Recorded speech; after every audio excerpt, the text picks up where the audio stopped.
साथ संगत जी, प्यार से कहना धन निरंकार। रूहानियत के बिना इंसानियत संभव नहीं है।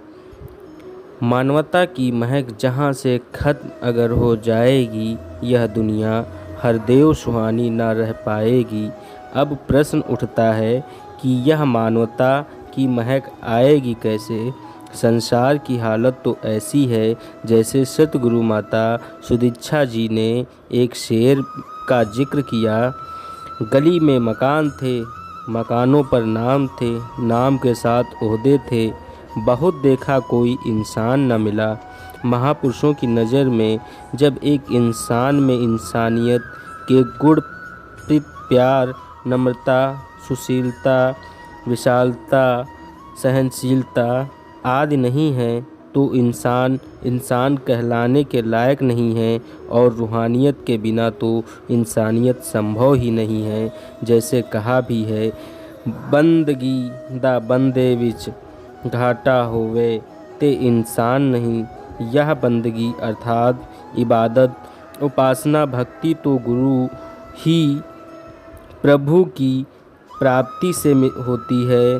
जब पूर्ण सतगुरु से ब्रह्मज्ञान की दात प्राप्त हो जाती है, आत्मा को अपने मूल इस निरंकार का बोध हो जाता है, तो उसे पता चलता है कि हम सब इस प्रभु परमात्मा की संतान हैं।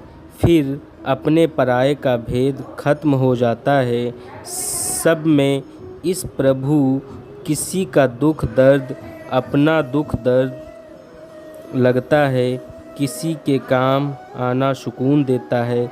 जैसे एक जगह पढ़ने को मिला, एक बार कुछ नौजवान एक पहाड़ी पर चढ़ रहे थे।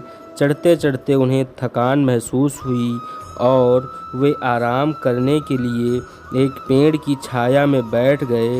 इतने में वो देखते हैं कि एक छोटी सी लड़की पीठ पर एक छोटे से बच्चे को उठाए पहाड़ी पर चढ़ रही है। उन युवकों ने उस लड़की से पूछा कि तू थकी नहीं, इतना बोझ उठाकर पहाड़ी पर चढ़ रही है। उस लड़की ने बड़े सहज स्वर में उत्तर दिया, थकान क्यों, यह तो मेरा अपना भाई है। कहते हैं वह पहाड़ी पर आगे बढ़ गई, एक सीख दे गई कि जहाँ अपनापन है वहाँ बोझ नहीं लगता। यह अपनापन, यह इंसानियत वाले गुण रूहानियत से जीवन में सहज रूप में आते चले जाते हैं। सिर्फ इंसान के रूप में जन्म लेने से कोई इंसान नहीं बनता। ममता माई निरंकारी राजमाता जी अक्सर यह बात कहते थे कि आज तक किसी घोड़े को नहीं कहा गया कि तू घोड़ा बन जा, किसी कुत्ते को नहीं कहा गया कि तू कुत्ता बन जा। केवल इंसान को ही कहा जाता है, तू इंसान बन जा। निरंकारी मिशन का यह संदेश भी है, कुछ भी बनो मुबारक है, पर पहले बस इंसान बनो। अगर इंसान में मानवीय गुण नहीं आए तो शहंशाह बाबा अवतार सिंह जी महाराज ने संपूर्ण अवतार वाणी में लिखा है, बंदा भी ए पशु बराबर, जे फर्जादी पहचान नहीं।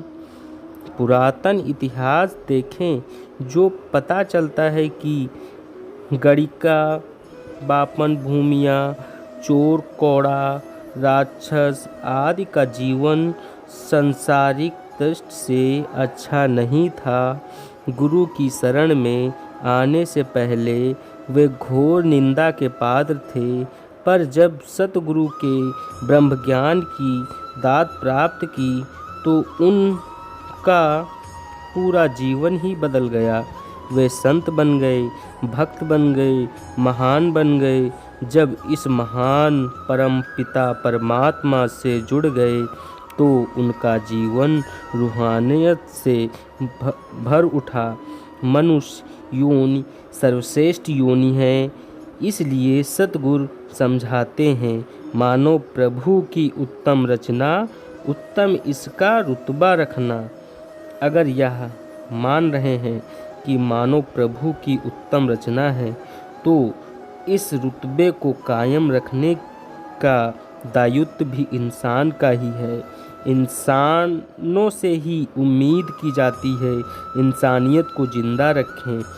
वो जन्नत कीजिए कि जिससे आदमी जिंदा रहे, दुश्मनी मिट जाए दिल से दोस्ती जिंदा रहे।